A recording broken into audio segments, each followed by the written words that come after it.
Let's keep it real. Blaming other people and outside forces for the things that happen to you in your life, it's easy. But blame gets you nowhere. And blaming others, it takes away your power and can leave you paralyzed, unable to focus on solutions.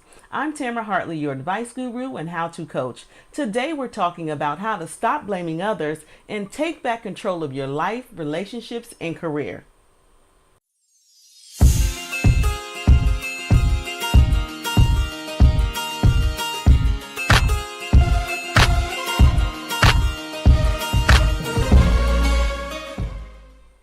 I'll say it again. Blame gets you nowhere. And when you blame others, you're not taking responsibility for yourself. You remain a victim and give away your power to create and or recreate your own destiny. And while it may provide some temporary relief, blame does not alleviate your circumstances or help you solve problems. Instead, blame can turn you into a lifelong victim, keeping you stuck, stagnant, and unable to move forward in your life. In many cases, it can even keep you from reaching your full potential and from accomplishing your goals. The truth is, you and only you have the power to change your life or to improve your circumstances. And when you blame others, you give away that power. You give up your control. So today I want to help you take back your power, help you take back control of your destiny and your ability to change any situation or circumstance in your life. Today, I'm sharing 3 things you must do to stop blaming others and to take back control of your life, relationships, and career.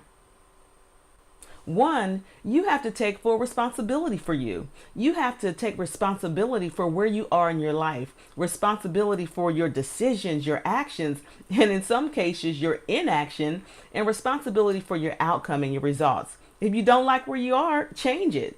I admit, it can be difficult to acknowledge that you made a mistake or that you made a bad decision, especially when that mistake or bad decision lands you in a difficult place or a tight spot. We're good at pointing the finger and blaming our parents, our spouse, our ex-spouse, our children, our teachers, our co-workers, and just about anyone else other than ourselves. One of the stories I share in my book is why I was so mad at Oprah Winfrey that for many years I wouldn't even watch her show. Yes, it sounds crazy and irrational right now, especially since I've never personally met Oprah. But at the time, I was very serious and I felt justified. For the sake of time, I'm not going to go into all the detail here, but if you really want to know why I blamed Oprah for something that happened in my life, get a copy of the book. I promise I tell it all. And this isn't a ploy just to get you to buy the book. In fact, you can get the book for free on my website.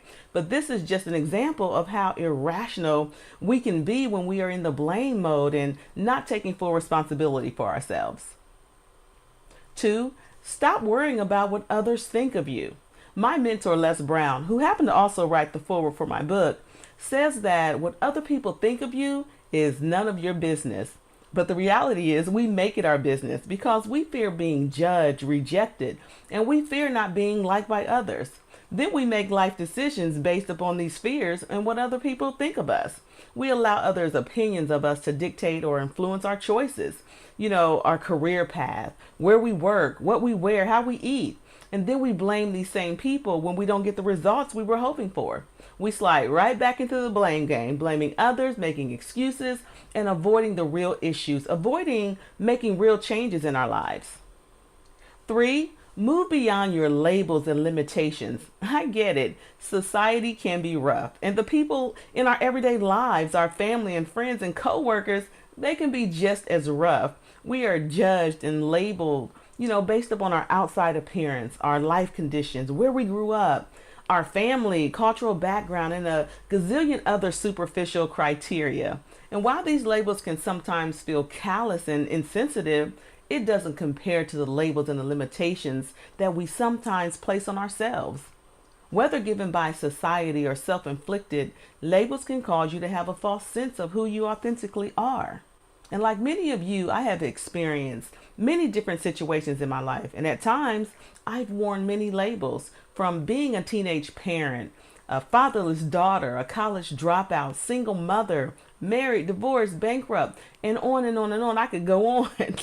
But just like with people and their opinions, you can't give labels and limitations your power and control either. You can't let them control your life. Don't allow your perceived limitations to put you in a box, to suffocate your dreams and potential, or cause you to become stuck and unable to see your real worth. So remember, you are responsible for you, and you and only you have the power to change any circumstance in your life. Stop blaming others and outside influences for your life, and stop giving your power away. When you take responsibility for you, you can let go of the anger and the bitterness you feel towards others and pour yourself out of any rut. When you stop blaming others, you can also make new and better choices to change your life and to take back control of your life, relationships, and career. I hope that you got something from this episode that you can use to make some positive changes in your life. If you've enjoyed this episode, please be sure to like it and comment below. Share with others who need to take responsibility for themselves and to take back control of their life, relationships, and career. And make sure you subscribe to my channel so that you don't miss an episode. I would love to hear from you. Let me know how you put this information to use in your life.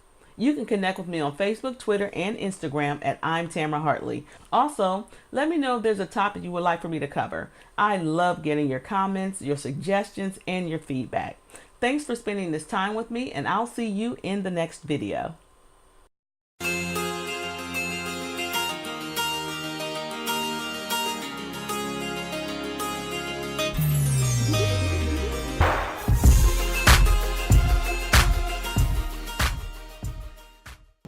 You have something special. You have greatness within you.